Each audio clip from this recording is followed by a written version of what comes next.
ऐसे बजट देखने को कम ही मिलते हैं जिसमें शुरू के 1-2 घंटों में ही इतने सकारात्मक रिस्पांस आए।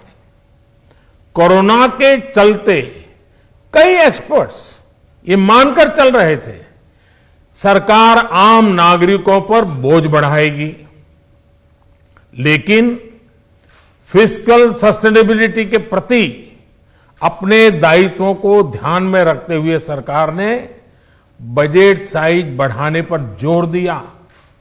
हमारी सरकार ने निरंतर प्रयास किया है कि बजट ट्रांसपेरेंट होना चाहिए। मुझे खुशी है कि आज अनेक विद्वानों ने इस बजट की ट्रांसपेरेंसी की सराहना की है। साथियों, भारत कोरोना की लड़ाई में रिएक्टिव होने के स्थान पर हमेशा ही प्रोएक्टिव रहा है। चाहे वो कोरोना के काल में किए गए रिफॉर्म्स हो या फिर आत्मनिर्भर भारत का संकल्प, इसी प्रोएक्टिवनेस को बढ़ाते हुए आज के बजट में भी रिएक्टिव का नामो निशान नहीं है।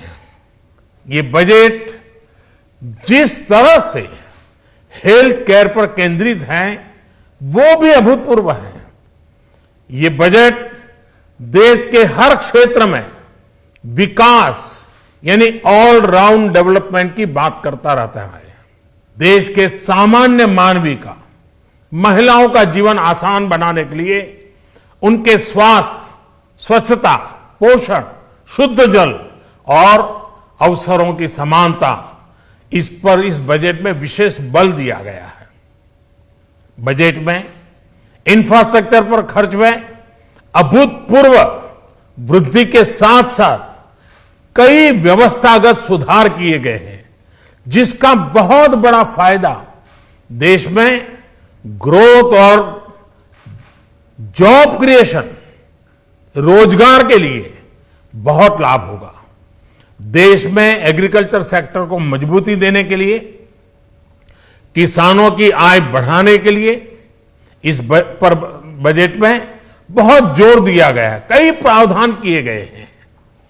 एग्रीकल्चर सेक्टर में किसानों को और आसानी से और ज्यादा ऋण मिल सकेगा।